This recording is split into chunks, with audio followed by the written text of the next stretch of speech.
Va ora in onda Auto da Fè, un mondo senza testa, una testa senza mondo, un mondo in testa. On est parti samedi dans une grosse voiture, faire tous ensemble un grand pique-nique dans la nature. En emportant des paniers, des bouteilles, des paquets et la radio. Jean-Pierre? Buongiorno a tutte le ascoltatrici e a tutti gli ascoltatori, ben trovati a un'altra puntata di Auto da Fè. Come tutti i giovedì siamo in collegamento con il collega e amico Max Del Papa, che ringrazio e che saluto.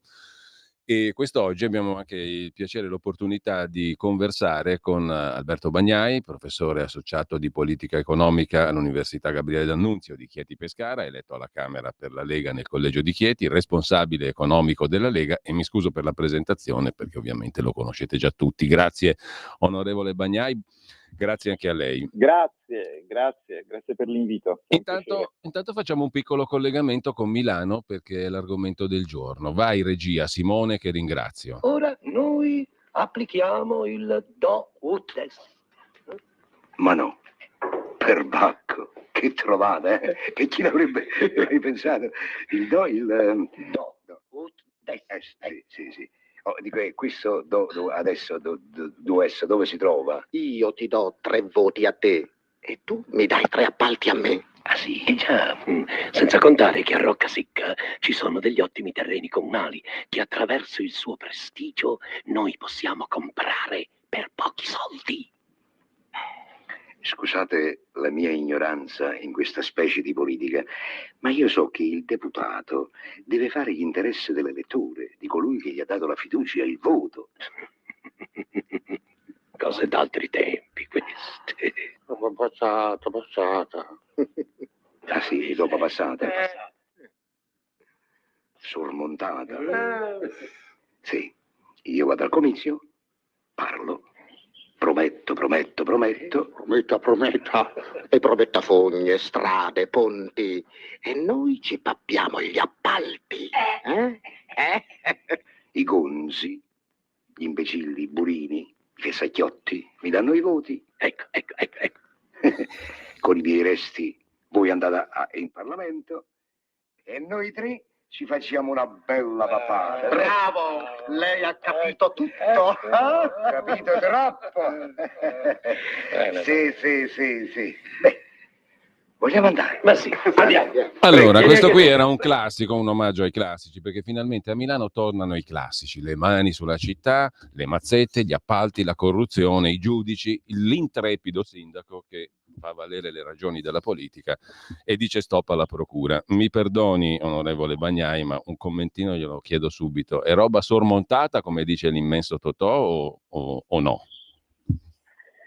Ma è interessante questa clip che mi avete fatto ascoltare, perché secondo me il fenomeno che descrive ha 2 chiavi di lettura, delle quali una è quella immediatamente suggerita dalla commedia all'italiana, cioè che la politica sia sostanzialmente un magna un magna, cassa, cricca, corruzione, eccetera. Questo però, ve lo dico da politico della Lega, è il messaggio dei grillini, non è il messaggio della Lega. Il lavoro che la Lega sta facendo è quello di restituire dignità alla politica e anche intesa in particolare, perché a me poi non piace l'espressione generica, la politica, restituire dignità al Parlamento e quindi al potere legislativo e restituirla anche ad altri poteri dello Stato, fra cui il legislativo, che è anch'esso screditato da un atteggiamento eccessivamente manettaro, perché, o comunque dalla categoria del giustizialismo, perché nel momento in cui lo si considera così, di fatto lo si scredita partendo dal presupposto che sia al servizio di altri interessi. Io faccio una riflessione qui con voi in 1 minuto, che ho fatto in 20 minuti oggi in diretta Facebook con le persone che hanno la bontà di seguirmi. Prendiamo queste notizie al loro valore nominale, cioè prendiamo quello che ci dicono gli operatori informativi, che quindi poi si rivelerà inevitabilmente falso alla fine della vicenda, ma supponiamo quindi che ci sia in atto un gigantesco scandalo di corruzione a Milano. La prima cosa che mi viene da dire è che quindi Mani Pulite non è servito a niente se non a prendere sì in questo caso in giro i cittadini, facendogli capire che grazie all'azione della magistratura e degli operatori informativi finalmente avremmo avuto un'Italia meno corrotta e più efficiente, e però a privare i rappresentanti dei cittadini di un minimo di tutele, esponendoli a tutta una serie di poteri di ricatto, incluso quello di una magistratura che eventualmente, non sto dicendo che lo sia, ma eventualmente fosse politicizzata. E questo secondo me ha determinato, interessante, diciamo che, cioè, vedere che il progetto grillino, diciamo così, nasce con Totò sotto il profilo dell'egemonia culturale, no? Della diffusione di certe idee attraverso strumenti che non sono quelli del dibattito politico, ma della suggestione attraverso l'arte, attraverso il cinema. È piuttosto interessante, cioè mi fa capire che sarà molto molto molto molto difficile, avendo così tanto inquinato gli acquedotti, trovare un sorso d'acqua cristallina da cui ripartire. Però speriamo di farcela. Sono passati 30 anni, in effetti, di più forse, 33 ormai, Mani Pulite è ancora lì, no? Quella cultura lì, come lei ha sottolineato, professore, quella specie di subcultura. Ma il mio punto è: i risultati di quella stagione ci sono o non ci sono? Appunto. Cioè, noi adesso abbiamo addirittura nel frattempo un'autorità anticorruzione, ma la corruzione c'è ancora?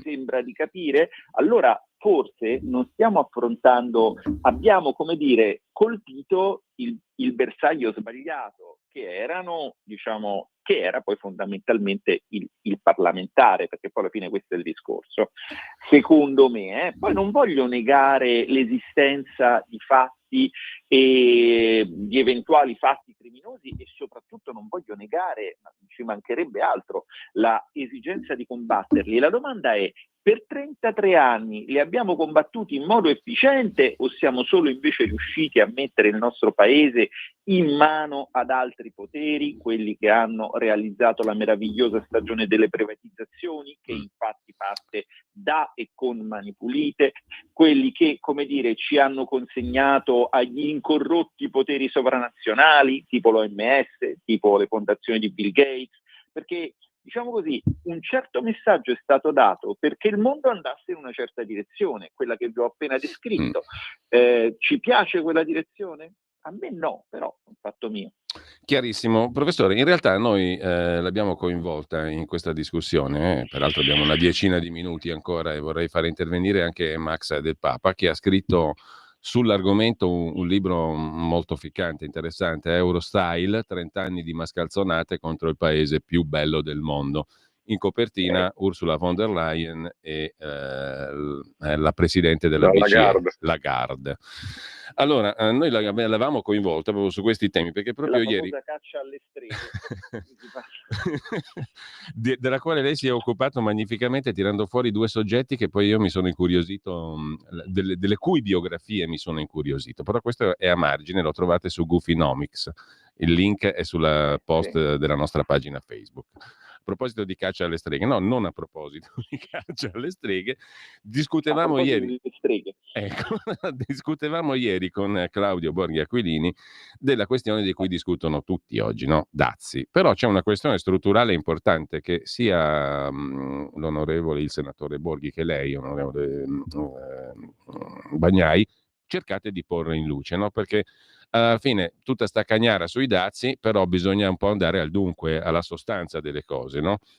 E la sostanza delle cose è che questa vicenda dazi mette in luce una serie di squilibri strutturali. Gliela dico per come l'ho capita io, quindi in maniera ovviamente raffazzonata e impropria. Però la questione è questa: ci sono una serie di squilibri strutturali, se non affrontiamo i quali perdiamo altro tempo, come lei diceva poco fa, ne abbiamo in sostanza perso tanto anche da Mani Pulite in avanti su altri fronti. Quindi vogliamo andare al dunque o no di questa storia dei dazi?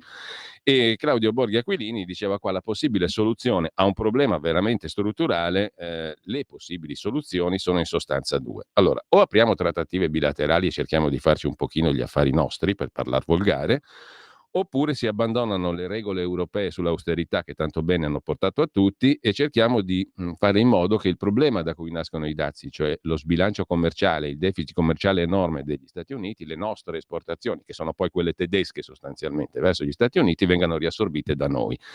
Però se facciamo questa operazione, già difficile, cioè uscire dall'austerità, poi finisce che vince ancora la Germania, perché sul mercato interno europeo è comunque la situazione strutturale è comunque sbilanciata a favore della Germania. Per cui l'unica soluzione definitiva, dice Borghi, è far uscire la Germania dall'Eurozona, ridarle la sua bella moneta, il marco, e poi in prospettiva riprenderci tutti la nostra moneta. Che insomma è una robetta mica da poco, professore. Adesso io vorrei sapere la sua opinione. Conosco uno che ha scritto nel 2012 un libro che ha venduto 25.000 copie, che si chiamava Il tramonto dell'euro. Poi non so che fine ha fatto, l'autore è Alberto Bagnai, adesso non so se poi ha scritto un altro libro. Quindi voglio dire, fra l'altro mi ricordo che Alberto Bagnai, quando portava avanti quel libro, che fu molto contestato, ma ricevette anche un premio dal Club Canova, che quindi è l'ortodossia finanziaria, stava molto attento, infatti quel libro c'ha tipo 20 pagine di bibliografia, a chiarire che quelle non erano idee sue, erano quello che sta scritto sui manuali di economia e sulla letteratura scientifica. Voglio però farvi notare una cosa che vi può dire, me l'ha detta prima Alberto Bagnai, quindi me la ripeto, che è questa qui.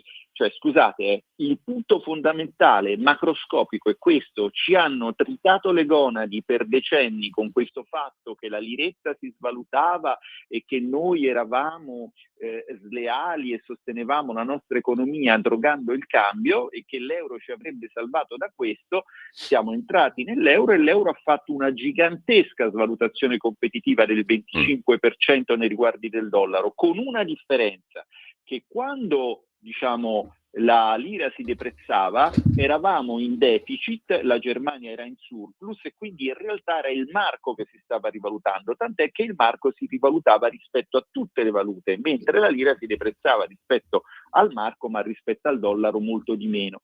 Quando invece abbiamo svalutato l'euro eravamo in surplus, quindi un conto è se tu svaluti in deficit, quello è un aggiustamento naturale che deriva dalla legge della domanda e dell'offerta. Se tu svaluti quando sei in surplus, cioè quando c'è domanda dei tuoi beni, quando c'è domanda della tua valuta, stai manipolando il mercato. Cioè, in altre parole, siamo stati cornuti e mazziati, perché stanno facendo loro quello che ci hanno detto che seguendo loro noi non avremmo fatto, ma noi in realtà non lo facevamo perché era una cosa diversa. Il nostro era un aggiustamento di mercato, la loro è stata una manipolazione del mercato in cui ci hanno coinvolti e ovviamente coinvolgendoci in una manipolazione di mercato ci hanno esposto alle ritorsioni in qualche modo giustificate degli altri paesi, in particolare degli Stati Uniti. Questo è il punto fondamentale ed è ovvio che lo sganciamento della Germania dalla Unione Monetaria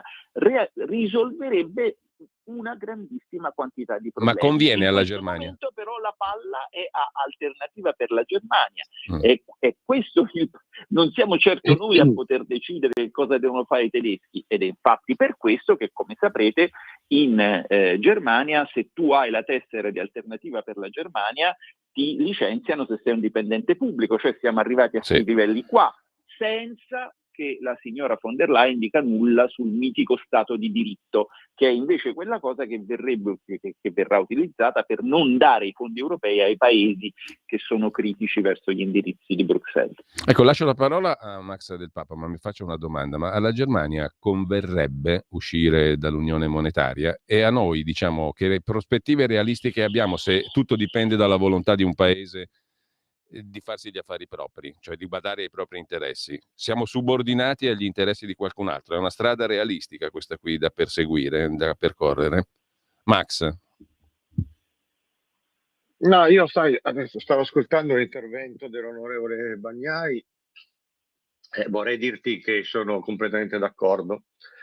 E invece dico una cosa un po' diversa, cioè come si fa a non essere d'accordo con Bagnai in questo caso? Perché sono dati di fatto, sono cose oggettive. E pensavo anche, sentendolo ragionare, che in questo senso la Lega ha anche una grossa occasione adesso per, diciamo così, per ridefinirsi, per tornare a qualificarsi, perché è chiaro che di fronte a un atteggiamento spregiudicato della Meloni, che continua a fare il dada umpa, che salva la von der Leyen astenendosi su questioni capitali come la presunta corruzione vaccinale, quella delle armi, ma lì è tutta una prateria per la Lega, che si assume il compito, l'onere di sviluppare una sorta di difesa nazionale su più fronti.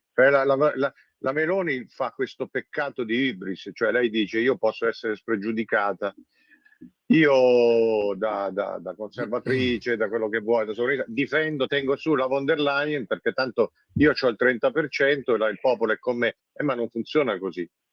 Questa cosa di difendere una come la von der Leyen perché devi difendere Fitto non sta in piedi, a lungo andare la paghi. Sono d'accordo anche sul fatto, mi preme dirlo, tu lo sai quante volte io ho dato addosso e darò addosso a, come si chiama lì, il fauno, Sala, con quella faccetta da fauno, però in questo caso no, in questo caso mi sto alla finestra, voglio capire quali sono le accuse di corruzione, perché è chiaro che di fronte a un lavoro immobiliare così, qualche mangia ci scappa sempre, però stiamo calmi con la magistratura, vorrei anche vedere i risultati, cioè Milano si è riqualificata completamente, il problema di Milano sono altri, sono la sicurezza, sono gli immigrati, però a Milano si sta riqualificando totalmente da 10 anni tutto il panorama immobiliare, è la città che accoglie più investimenti dal mondo, quindi io non mi fido di questa magistratura qui in questo caso, quindi non la do la croce addosso a tutto questo giro immobiliare a Sala. Allora, 3-4 minuti così onorevole Bagnai può tirare le somme sui temi che abbiamo messo un po' in fila. Ma allora, intanto 20 minuti con voi sono veramente pochi, anche se magari gli ascoltatori si saranno già annoiati, però vorrei chiarire alcuni concetti. Innanzitutto siamo in democrazia e ogni popolo decide a casa sua quello che vuole e quello che può. Alternativa per la Germania ha un'agenda che prevede anche un eventuale abbandono della moneta unica, sono fatti loro, portano avanti loro la loro agenda in questo paese. Qui da noi paradossalmente questo tema non è più prioritario, proprio perché diciamo di fatto siamo partiti da una lira che doveva comportarsi come il marco e siamo arrivati con un euro che si comporta come la lira, quindi in questo momento per noi la valuta è prezionata correttamente. I temi eventualmente sono altri e mi permetto di aggiungere due cose, non a correzione ma a integrazione di quello che ha detto il collega Borghi, che tra l'altro più tardi accompagnerò in Abruzzo perché abbiamo una presentazione del suo bellissimo libro 20 anni di sovranismo a Villa Lago, ne avrete già parlato, non di Villa Lago del libro, ma insomma vale la pena di ricordare che esiste questo libro, che è un libro che spiega bene che cosa è successo in particolare in questi ultimi 7 anni in Italia. Allora, la prima cosa è che se facciamo un Tana liberi tutti sulle regole europee, che è qualcosa che a Francia e Germania converrebbe, perché loro, come previsto nel mio blog ormai 13 anni fa, finalmente i nodi vengono al pettine. Sapete che la Francia dovrà fare una finanziaria a lacrime e sangue e sapete che quindi il governo si ritiene che cadrà o si andrà verso una fase di instabilità sociale. Se facciamo però il Tana liberi tutti, ci sono due conseguenze che vanno notate. La prima è che per come siamo configurati significherebbe dare alla Germania un importantissimo vantaggio competitivo sull'industria dell'armamento, cioè significherebbe mettersi in una situazione sostanzialmente pre-prima guerra mondiale, dove c'era Krupp che faceva l'acciaio, faceva i cannoni e a un certo punto ha condizionato la politica a usarli, perché come dice un amico Riccardo Ruggeri, insomma il tema della spesa militare, della politica militare è un tema di gestione del magazzino, tu a un certo punto il magazzino lo devi rinnovare, questo vorrei che fosse concettualizzata questa cosa qui. Noi sosteniamo che si debba naturalmente investire in difesa, ma tutelando le nostre filiere nazionali ed evitando che acquistino un vantaggio comparato diciamo pericoloso altri stati membri. E poi c'è un altro punto, e su questo chiudo.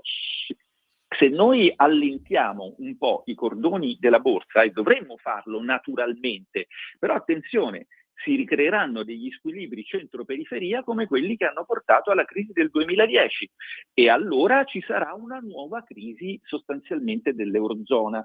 E in che condizioni politiche le vogliamo affrontare? Io capisco le critiche di Max del Papa, le posso capire, non le condivido tutte, ma insomma rispetto all'operato della Premier, però ragioniamo in termini di scenari. Quando ci sarà la prossima crisi del sistema, se si va verso un certo tipo di orientamento della politica economica, vogliamo esserci noi al governo o Draghi? Vogliamo che ci sia il PD con tutta la draganza, la montanza e tutta sta roba qua, che ricominciano a tagliare e incidere la carne viva degli italiani, perché ricordiamoci che le nostre case sono sempre nel loro mirino, da sempre, e da quando si parla di noi nel mercato dei capitali è nel loro mirino anche il nostro risparmio finanziario, quindi bisogna stare molto attenti, cioè capisco, posso avere delle perplessità anch'io in qualche momento, essendo in questa coalizione, però considero sempre l'alternativa. Stiamo attenti perché l'alternativa è peggiore, secondo me. Ecco, perdonatemi, forse sono in conflitto di interessi, però diciamo... No, è molto chiaro, è molto chiaro. Vi esorto a pensare anche questo. Questo ragionamento... In altre parole, quando si esercita il potere non sempre si può dare, diciamo così, un messaggio che soddisfi tutti. Bisogna fare dei compromessi, sta poi agli elettori, gli elettori sono i giudici finali di questo sforzo. Mi pare cristallino come sempre il suo discorso. Io ringrazio il professor Bagnai, avremo modo magari di recuperare sullo scarso tempo che abbiamo avuto oggi per temi molto voglio molto fare vasti. una domanda volante a Bagnai, una sola volante. Qual è quella domanda che lei vorrebbe fare alla commissione Covid e che noi dobbiamo indovinare? Ah beh, guardate, ecco, questo è un altro tema interessante, perché se ve la dico poi si preparano, però ve la dico, tanto non ci ascoltano e comunque non lo metteranno mai a verbale perché non vogliono metterlo a verbale. La premessa è che è arrivata una persona che non nomino perché le audizioni sono segretate, che ha fatto vedere una slide della peste nera dicendo che aveva una letalità del 50% e dicendo che se la letalità del Covid era stata inferiore era grazie ai vaccini. Allora io ho chiesto quale fosse stata la letalità del Covid nel 2020, cioè prima che arrivassero i vaccini. Lui non ha risposto, ha fatto tutta una supercazzola di ore e ore, tant'è che a un certo punto mi sono anche rivolto alla presidenza per chiedere che venisse risposta alla mia domanda, la risposta non c'è stata, i successivi esperti che abbiamo interpellato non hanno risposto, non vogliono darci questa cosa, che peraltro è una cosa che chiunque di voi può trovare su Google, ma non vogliono mettere a verbale con le loro parole che non era la peste nera, era una cosa diversa e andava gestita naturalmente, però non gestita, diciamo così, facendo pensare che fosse la peste nera, perché era una cosa diversa. Beh, secondo me, secondo i numeri e secondo me, io opinioni non ne ho solo numeri e chi viene in questa commissione i numeri non ce li fornisce. Ecco. Beh, interessante. E questo e già comunque questo è un risultato politico, perché si vede che siamo stati in mano a persone che ignoravano i numeri più elementari del fenomeno che pretendevano di gestire. So che per molti questo non è sufficiente, vogliono piazzare Loreto, la vendetta, l'Arcangelo Michele con la spada di fuoco, però purtroppo questo non si può avere e quello che si può avere lo stiamo portando a casa. Stiamo dimostrando che eravamo in mano a degli incompetenti. Grazie ad Alberto Bagnai. Buona giornata, buon lavoro, professor Bagnai, tante cose da fare oggi, come sempre. Grazie, sì. Buongiorno. Come sempre. Anche voi, arrivederci. A presto, lo riavremo con noi, professor Bagnai, perché è interessante, Max, è stimolante dialogare con lui. Intanto però abbiamo capito una cosa, che a quelli dell'Unione Europea interessa mettere le mani, le fauci e le ganasce sulla nostra roba. Possiamo a questo punto partire anche con la base. Eccolo lì, la roba. Guarda quanta roba. Veramente tanta roba. Roba magra, roba grassa, roba ciccia, sempre roba, ovunque roba.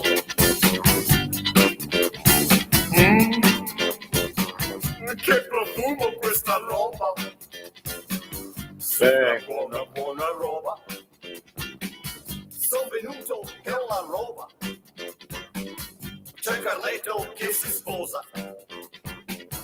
Paga lui tutta sta roba. Paga lui. Roba cotta cruda, roba genuina, almeno spero, son venuto per la roba. Gli invitati son di là, sono solo con la roba. Metto il dito su sta roba, lascio il segno sulla roba. Come mole questa roba. Roba piena, roba calda, fredda, roba i veri dolci, roba sempre roba in brodo, solo sempre no. Oh oh oh va. Salame, le rane, mostarda, buonarda, pasta e fagioli con i ravioli, barbera, verdura, spaghetti. È tutto un magna magna, come cantava Massimo Pongolini, in arte Pongo, altro milanese illustre. Quest'anno ne fa 71, anche lui. Grande o Ce no? lo siamo perso un po', Ce lo siamo un po' perso, però secondo me era veramente un grande Pongo. Che dici? Ma non ne fanno più queste cose, fanno queste cazzo di tormentoni. Questa era una sorta di parodia della disco music, no? Che Eccola lì, andava guardala all'epoca, lì. si è affacciata anche lei. Senti Max, quindi cosa ne traiamo fuori da questa conversazione con il professor Bagnai dal tuo punto di vista? Vedi che mi ero documentato su Bagnai, Sì, sulla sua domanda. anch'io ho notato sul suo profilo X questa cosa, no? Che lui fa parte, come del resto Borghi Aquilini, della commissione di indagine sulla vicenda Covid. E aveva posto questo quesito al quale, diciamo così, era stata data in rete una quantità di risposte, ma non finalmente abbiamo avuto la soluzione del problema. Vediamo, le agenzie devono riprenderla. Questa è una bella domanda, però. Questa è una bella domanda, no? Non era la peste nera, quella roba là, di cui abbiamo tante volte parlato. La peste nera ce l'hanno fatta venire a noi. Lasciamo perdere che dopo no, ma sai qual è il problema? La peste nera me la sono presa io. Il problema che mi rimane, sai chi vorrei vedere appesi a Piazzale Loreto per riparlare, per riprendere il discorso ci sono quegli altri che vorrei vedere appesi, ma appesi veramente. Vabbè. No, Max, perché tra l'altro, mettendo insieme questa domanda che Bagnai ha fatto e mettendo insieme anche la questione del come dire, del male minore, no? Perché giustamente io condivido anche il ragionamento del professor Bagnai, dice ma nella prossima casino che ci sarà, l'euro casino che ci sarà, è meglio avere un Monti e un Draghi o un governo comunque politico? Però questo alla fine no, per carità. Diventa un alibi, No, può essere largamente un alibi, però ha un suo fondamento logico, diciamo, no? E anche empirico. E io mi domando questo, siccome quella roba là della peste nera è servita comunque a mettere a punto una macchina di gestione della società e di controllo non indifferente, quando è che ricapiterà? E quando ricapiterà è meglio avere un governo politico o il Monti Draghi di turno? Perché noi comunque quella roba là l'abbiamo iniziata con un governo politico, c'era il buon Conte, no? Sì. Dopodiché è arrivato c'erano dentro tutti, a dir la verità. Dopodiché era arrivato il Draghi. Pure la Lega c'era dentro. Tutti c'erano. La Lega c'era dentro. Diciamo, io ti rispondo con un'altra domanda, però. Non è che alla fine il male minore va a coincidere col male maggiore? Cioè, fino a che punto la Meloni adesso rimane morbida e cede su tutto? Io l'ho detto tante volte, mica mi fido all'idea che così, la prospettiva che un bel giorno fa troppo caldo, chiudiamo, quelli votano male, chiudiamo, c'è un'altra pandemia, chiudiamo. Io non sono tanto sicuro che la Meloni faccia da baluardo democratico. No, e ti dico la verità, sono stato al convegno di Porro fine settimana scorsa, l'ultima cosa che c'è stata è stata una come si chiama? Una tavola tra giornalisti. C'era Nicola che moderava, poi c'erano Sallusti, Cruciani, La Chirico, Ruggeri in funzione di giornalista e Giordano. Ruggeri, nipote di Vespa. Ruggeri, nipote di Vespa, non Riccardo Ruggeri che citava prima il professore. No, Andrea. Ok, il nipote di Bruno. E anche lì è venuta fuori la faccenda, però la Meloni, meglio lei, perché dopo...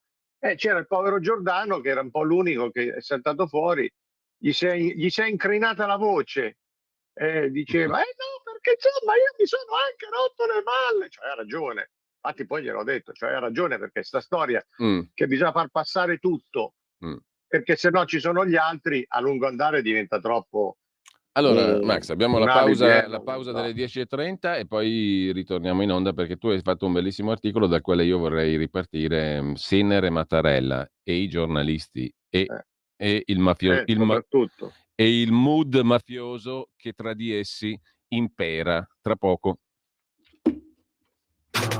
Stai ascoltando Radio Libertà. la tua voce libera, senza filtri né censura. La tua radio. Lo amiamo perché ci offre sempre le cose più buone e naturali. Linea Alberto Acerbis. Eccoci qua, cari amiche e cari amici di Radio Libertà. Oh, l'estate è arrivata, sembra che ci siamo, sembra che qualcosa stia cambiando. Un pochettino di sole fa bene alla salute, fa bene allo spirito, fa bene a tante cose. Però in questo periodo, cari amici di Radio Libertà, cosa succede? Ma dai la bruschettina, ma dai la patatina, ma dai quello lì, ma dai quello là, e chi soffre di problemi gastroesofagei, quindi penso al bruciore di stomaco, al reflusso, alla pancia gonfia, alla cattiva digestione, all'amaro in bocca. Queste qua sono stagioni un po' particolari, perché lo faccio io, lo farete anche voi, si mangia un pochettino di più, si assaggia un pochettino di più.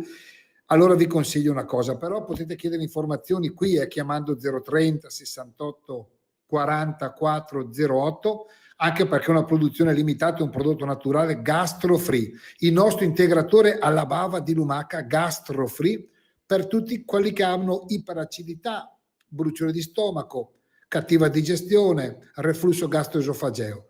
È una cosa meravigliosa, un successo straordinario. 59 euro in offerta stamattina, 59 euro, 3 flaconi.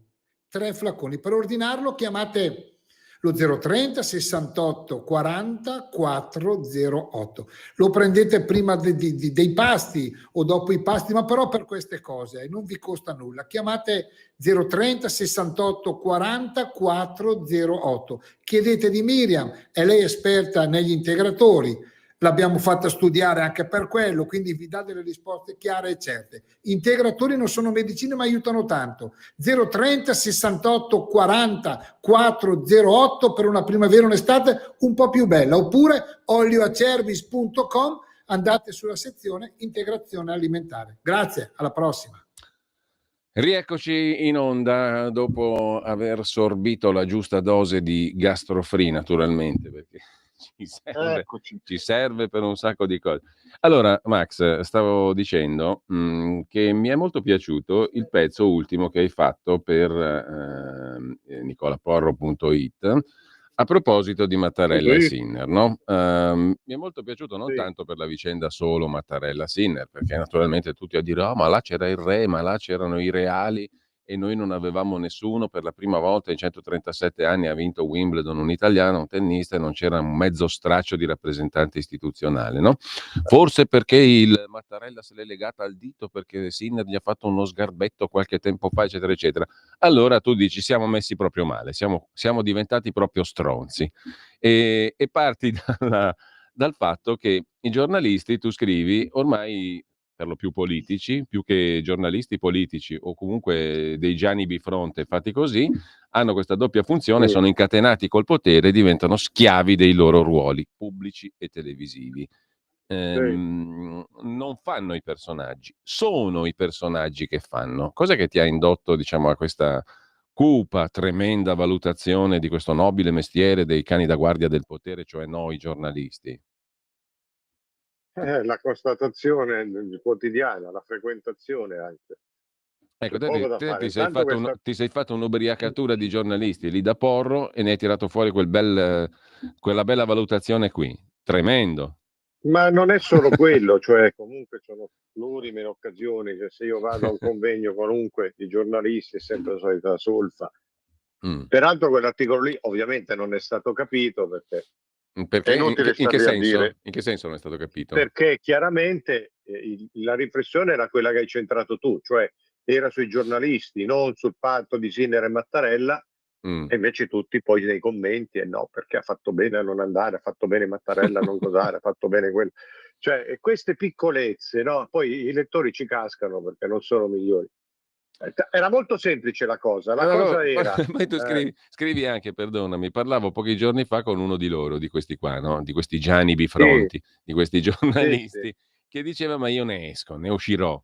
Troppo stress, troppe cose. Te gli hai risposto non ne uscirai, non puoi e non vuoi, sei È fottuto. vero. Era Cruciani. Perché non ne... siamo tornati insieme. Come fa a E uscirne? non ne esce, Ma no, perché scusami, sta troppo da un Cruciani, da un personaggio, da uno che è ormai appunto il personaggio che fa, come fai a uscirne? Sì. No, infatti gliel'ho detto, perché siamo amici. Lui è anche una persona, anche se ogni tanto mi frega un po', però è una persona simpatica, in privato, così, siamo tornati insieme in albergo e quindi si può discutere del più e del meno con una certa sincerità. Perlomeno lui è uno che la sincerità l'accetta, non è uno che si picca, si cosa. Però quando lui mi dice se voglio ne esco, no, non vuoi, non puoi, perché sei troppo nel vortice, ma come lui altri. No, mettiamola così, che mi intriga, non per il soggetto e per parlare di una persona singola che peraltro non c'è. Magari una volta lo portiamo qua da noi in trasmissione, ci facciamo una chiacchierata, no? Ma sì, ma come non diciamo con niente di male. Come con Renato Zero, peraltro. Questa è un'altra roba che Quello è più difficile. dobbiamo portarlo in questa stanza qui con noi, amico tuo da tanto tempo, io ne voglio parlare. Poi io ero uno di quelli che ascoltava le sue canzoni, come sai, quindi, ma questo è un altro discorso. Dobbiamo portarci anche il nostro amico Tricarico qua con noi una volta, per fare cose diverse. Comunque, al di là di questo, il caso di scuola è questo qui. Prendiamo un Cruciani, no? Allora, siccome intorno si è creato tutto un ambaradan intorno a lui, com'è che fai a riciclarti? Secondo te come ne esci da quel personaggio lì? Quello che porta le puttane, che dice le parolacce, i travestiti, tutte le robe tipiche della zanzara. Come cavolo ne esci? No, non è possibile. No, cioè, ci vorrebbe... Tu puoi uscirne come un novello Hegel, che ne so io, un metro à penser. Ci vorrebbe ma non lo auguro, anzi auguro tutto il contrario, grande successo e felicità, ma lì ne esci solo con un evento traumatico di una violenza inusitata che ti fa ripensare a tutto. E ti fa capire, per esempio, che ti fa provare una saturazione per tutta una situazione, per quello che fai, per quello che sei, per l'ambiente che condividi, per le abitudini, e allora tu ti senti a un certo punto che ne diffidi di questa cosa, ti senti che la senti come una trappola, lo senti come una cosa che ti allontana dalla tua essenza. Qui però stiamo facendo discorsi già metafisici, e allora dici no, mi stacco. Però se non c'è un evento tragico non te ne puoi accorgere. Cioè devi arrivare a capire che ci sono, fuori dalla nostra dimensione che è finalistica, che è deterministica, che è concreta, che è materiale, che è terrena, ci sono delle forze, in bene e in male, che è meglio non toccare perché ti possono ribaltare in un soffio. E a questa tua osservazione cosa ha risposto Cruciani? Giusto per rimanere sul tema e non sul soggetto. No, lui insisteva, no, ne esco, si era abbuiato un po', ma sai, allora, rabbuiarsi è perché sai che insomma, fai i conti con una cosa che è più forte di te. Cioè, lì sei preda del demone. Allora, tu poi nel tuo pezzo... Devi spezzare il demone, ma per spezzare il demone ci vuole arrivare all'inferno. Nel tuo articolo, mettiamola così. Nel tuo articolo, che è una riflessione, io lo consiglio veramente a chi ci sta seguendo, sul sito nicolaporro.it, il titolo del pezzo è Mattarella e Sinner, ma si può essere più squallidi di così lo trovate facilmente. Il tuo articolo è una riflessione su sto mestiere qua, che non è un parlarsi addosso, perché è una riflessione su un mestiere che comunque ha una certa importanza, perché chi porge i fatti, chi li interpreta, insomma, il nostro mestiere teoricamente avrebbe una sua importanza, no? Perché in qualche modo... in qualche modo diciamo sempre meno, perché adesso ognuno si abbevera alle fonti che vuole, forse il mestiere di giornalista non serve neanche più tanto, però servirebbe in quel senso, diciamo, di critica, di trasmissione democratica. Sì, esatto, di ragionamento democratico, mettiamola così. Allora tu dici adesso questi giornalisti invece sono irreali, sono loro che si mettono al centro del fatto, di ogni fatto, Sì, e alla sì. fine non raccontano più il fatto, è il fatto, la storia a raccontar di loro. E tutto è contorno. Perché li hai chiamati giornalisti di Vitruvio, con gli arti divaricati? Perché stanno là in mezzo come l'uomo di Vitruvio e l'universo sta intorno a loro.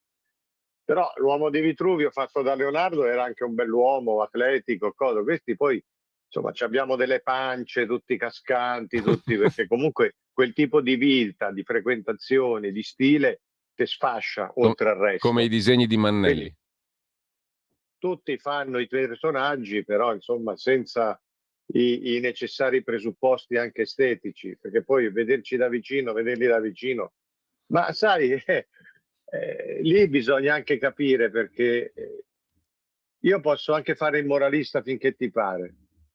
La gente può anche dire sì, bello, bravo, giusto, però poi in realtà la gente è paracula perché questo vuole. La cosa che secondo me più deprimente, più angosciante è che la gente, il pubblico, si accontenta perfino di un giornalista come proiezione divistica, come proiezione Sì, mitologica. Io sono stato un pomeriggio a parlare con alcuni elettori, me li sono presi, me li sono portati appresso, e già questi erano tutti stregati, cosa, perché dovevo fare un servizio.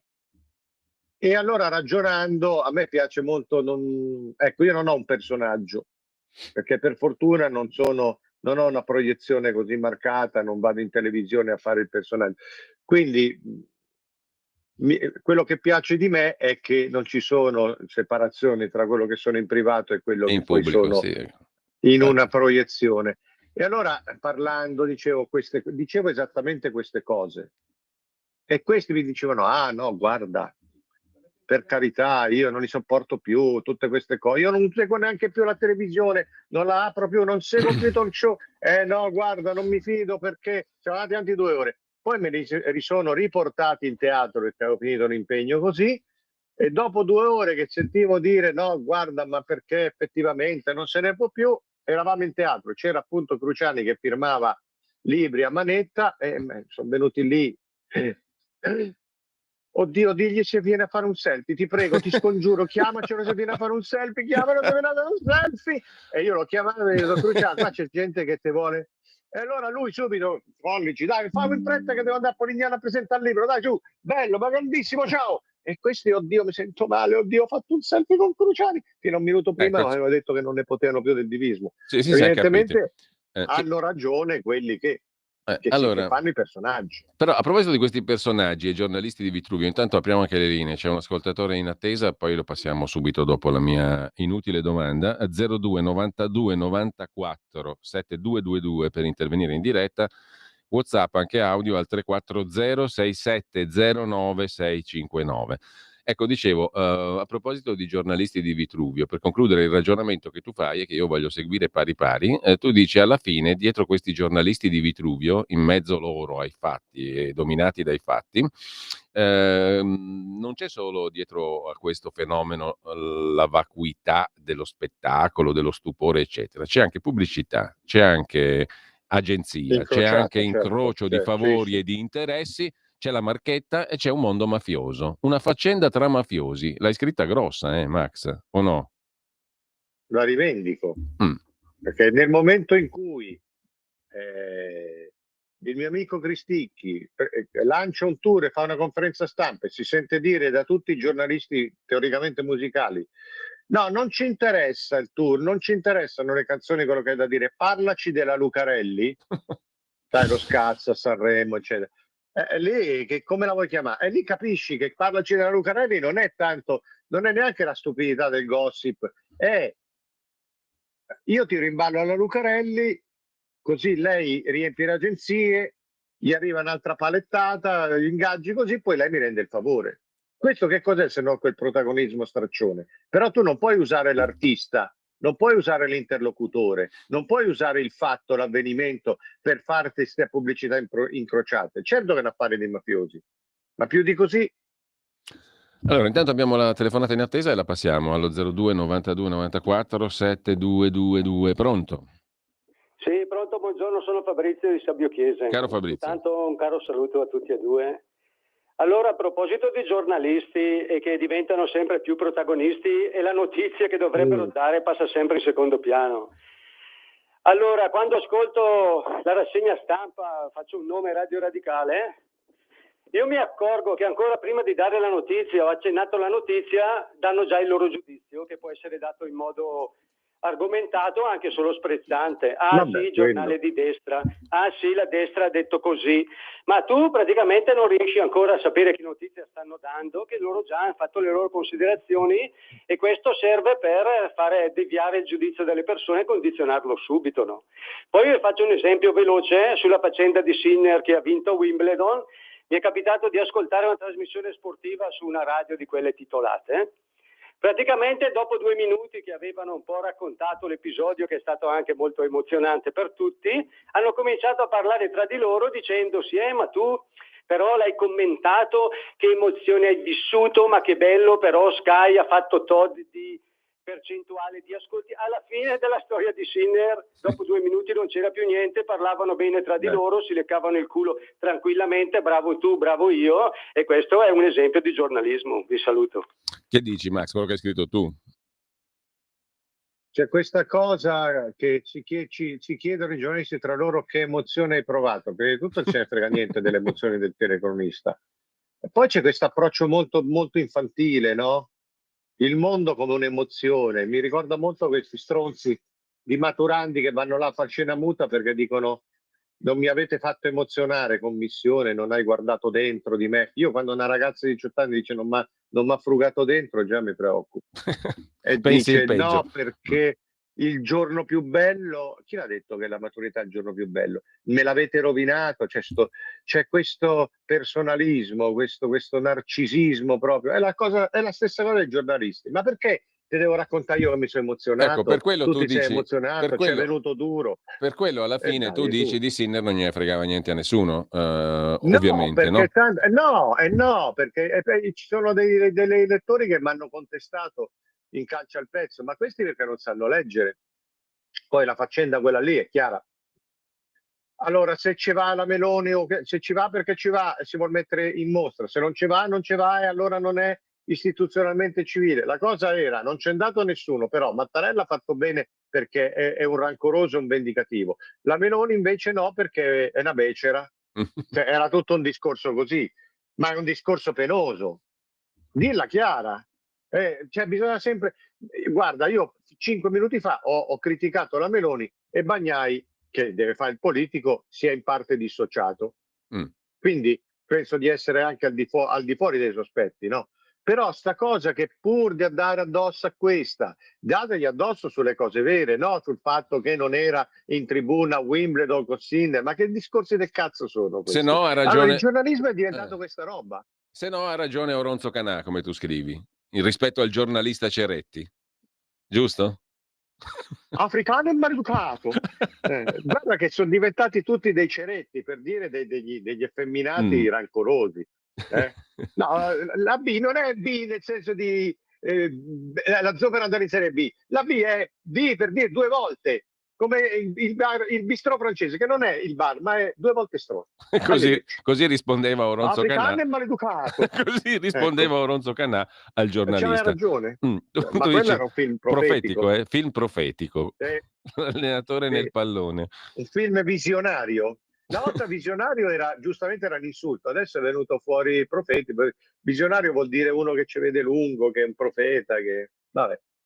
Vedi come cambiano le cose, male. Quindi alla fine tu dici la notizia vera, che era primo italiano, primo nella storia di Wimbledon, a vincere questo importantissimo trofeo del tennis, niente, è scomparsa. È scomparsa. No, sì, ma perché bisogna attaccarlo, perché lui è tirolese, no? C'è anche la questione etnica, no? Evidentemente. Cioè tutto, sì, allora lui è un ma questo non è un perché... italiano, questo è un tedesco. Tirolese e maleducato. E allora perché lui non lecca il culo a Mattarella se vendica? Ma che è sta roba? Beh, poi ha detto che i giornali ha detto che dei giornali non gliene frega niente, dei media. Perché è grandissimo. O no? Che titoli vorresti? Nessuno. Che titoli vorresti, Sinner? Già è una domanda del cazzo. Che titoli vorresti? E lui ha detto nessuno perché non li leggo. Vabbè, sarà anche un po' Sarà anche un po' una risposta rozza, ma insomma è eccezionale. Diremmo Che cazzo devi efficace. leggere? Diremmo Sì. efficace. Ascolta, ti passo un paio di messaggi. Uno che ci riporta sul tema del debito. Dario scrive: il debito di uno Stato è composto da 4 fattori: pubblico, privato, come negli Stati Uniti, delle imprese, Germania, banche finanziarie, Gran Bretagna, ma non solo. Vabbè. Gotti tedeschi sosteneva anni fa che alla fine comunque è tutto debito pubblico. Ora che ci siamo, gli Stati occidentali e l'Italia, meno di molti altri, se prendiamo in considerazione le varie voci di debito, sono falliti. Questa è un'ovvia verità, scrive Dario. Che poi insomma, tanto ovvia non credo, ma comunque Stefano, vi do un altro spunto riguardo alla commissione Covid. Vale la pena riprendere delle registrazioni dove si vedono i 2 giullari 5 Stelle che fanno ostruzionismo, lamentandosi che hanno poco tempo per partecipare alle commissioni perché sono troppo in pochi. Loro si lamentano di essere in pochi. Che vergogna, scrive Stefano. Ecco, abbiamo già sentito anche da Bagnai che insomma la commissione Covid alla fine servirà a poco e niente, ma certificherà che comunque ci ha raccontato un sacco di balle che però era una cosa che già sapevamo. Sì, tutto però sommato. quello appunto lo sapevamo, alla gente questo gli importa tanto e quanto. Appunto dicevo. È un lavacro, la commissione Covid è un gancio, è un lavacro, tutti in sella come prima. Stavano tutti dentro. Infatti diciamo. Senti, mi interessa invece chiudere, visto che siamo ci mancano pochi minuti alla chiusura della trasmissione, tornando su Milano, perché tu hai detto una cosa molto interessante, con la quale mi viene da essere d'accordo, peraltro, ragionando un minimo, cioè che politicamente il sindaco Sala è quello che è, ciascuno indifendibile, ha la sua valutazione. Però qui siamo a un punto che io ho recuperato il vecchio Totò, no? L'onorevole La Trippa, nel celeberrimo film. Però siamo al punto classico, storico, cioè le mani sulla città, la corruzione, il do ut des, eccetera, eccetera, che è appunto un refrain che è servito a coprire tanti altri interessi. Questo forse l'abbiamo capito anche, a proposito di Covid abbiamo capito subito delle cose, a proposito di mani pulite, corruzione, eccetera, eccetera, ne abbiamo capite altre, che insomma è stata un'operazione selettiva per colpire in determinate direzioni. Poi a me viene difficile ricostruire esattamente chi e cosa ne ha tratto vantaggio, però sicuramente diciamo è stata un'operazione selettiva per favorire alla fine un trentennio di governo reale di quello che era il post-PC, il PD sostanzialmente, no? Che anche nei governi tecnici ha avuto il ruolo di distributore delle carte alla fine della fiera, e ci troviamo comunque un PD alla presidenza della Repubblica per la seconda volta, no? A essere sinceri, il signor Mattarella.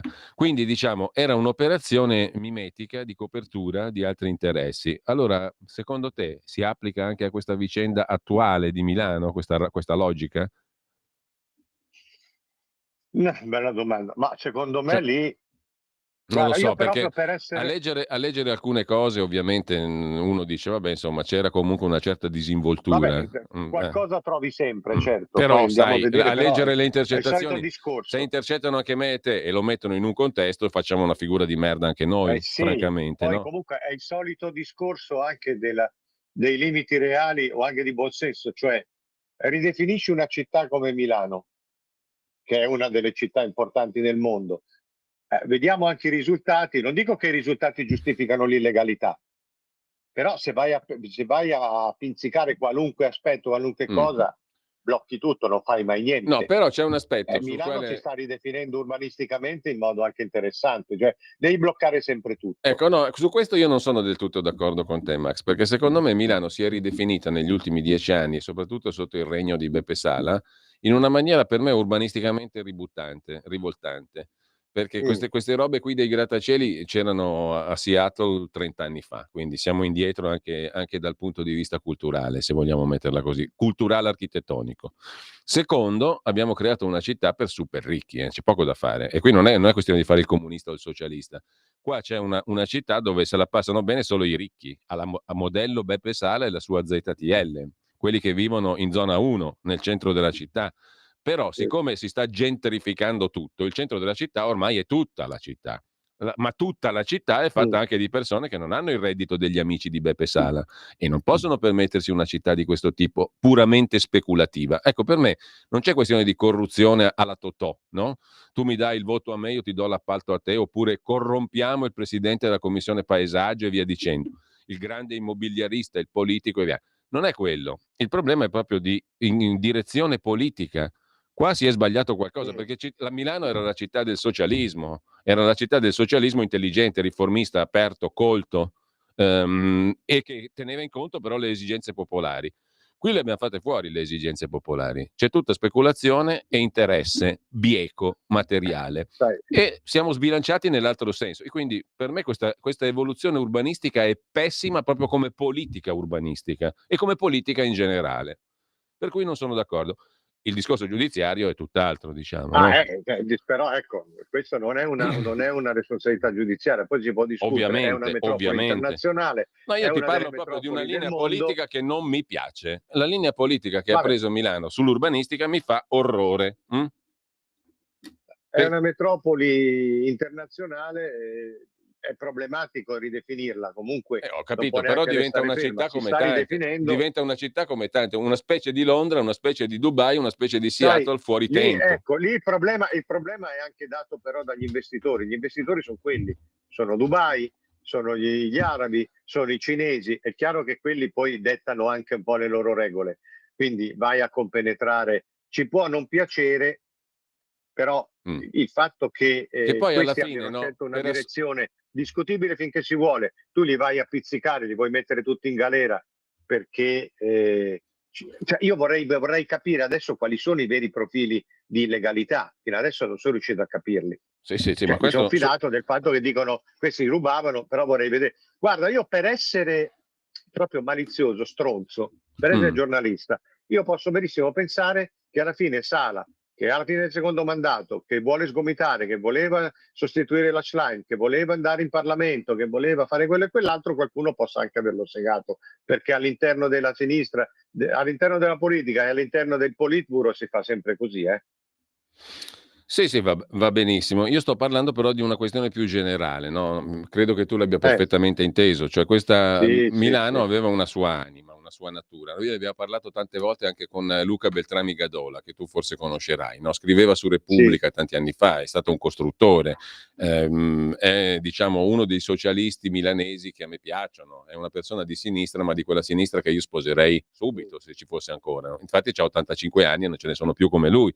Però ma capisci quel cosa tipo di voglio Milano dire? sociale e socialista non credo che possa tornare più, con tutta la buona volontà. Ecco, si può fare qualcosa di meglio, giardini, cose verde, quartieri più accessibili, però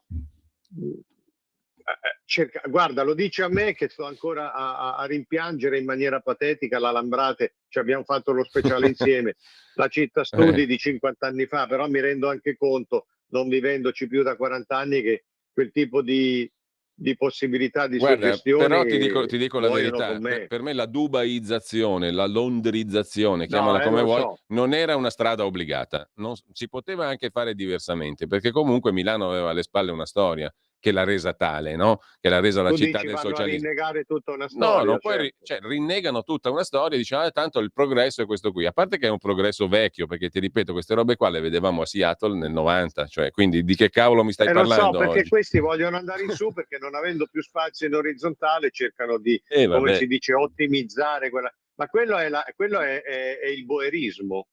Quella è la logica dei boeri. A me non mi piace, posso dirlo. Peraltro viene da sinistra. A me non mi piace, perché è quella sinistra milanese insopportabile, è quella sinistra modaiola. Ma roba oscena. Io faccio un discorso. Quello non è il socialismo di Beltrami Gadola, quello è. Non faccio un discorso etico-estetico qui, faccio proprio un discorso giudiziario, cioè fatemi vedere su quali basi, perché bene, e su questo poi siamo si d'accordo. può discutere da un punto di vista estetico, però se mi bloccate ogni cosa perché questi mangiano, allora non si fa né la Milano socialista né la Milano di Dubai, non si fa più niente. Ecco, o se no si esce come Milano è una città che bene o male si deve ridefinire in continuazione. Se no si esce, guarda qua, come Dagospia, che a te piace tanto come a me, una testata illustre, eppure Milano è tutto un magna. Che bello sto titolo, meraviglioso. Dopo lui gioca a fare il populista, perché tanto a questo gli consentono tutto, finché glielo consentono.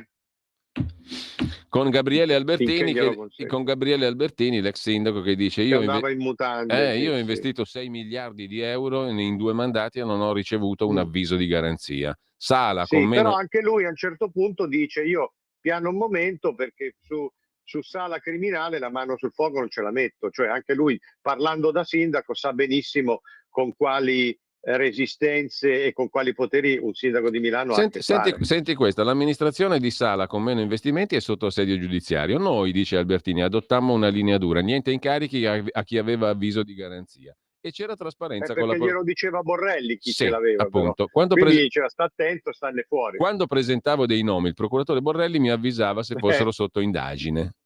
E anche se le indagini non erano ancora note. Voglio difendere Beppe Sala, eccetera. Però è lo stesso discorso che gli hanno fatto un culo così a Sala per l'Expo, no? Quando c'era il patto con la procura. Allora di cosa stiamo parlando? Anche lì. Chi è che comanda veramente? Allora, Sala o la procura?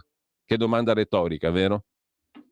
O anche i poteri che stanno dietro, non lo so, ti dico, lì secondo me lo vogliono far fuori. Anche l'Expo, certo ci sono state delle ruberie, tante cose potevano essere fatte meglio, tante cose potevano non essere fatte, però l'Expo ha fatto comunque un punto e a capo e ha messo in circolo anche tante risorse per Milano. Tanta fuffa anche lì. Comunque su questo sarebbe bello discutere.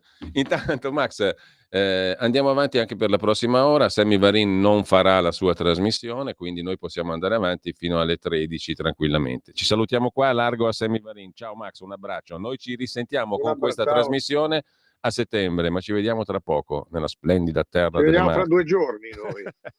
Esatto. Grazie a tutti. Domani va in vacanza ufficialmente anche Auto da Fè fino a data da definirsi. Buona prosecuzione di ascolto. Viva Sammy Varin che è lì già con la sua losca figura a prendere possesso di codesto scranno della diretta di Radio Libertà.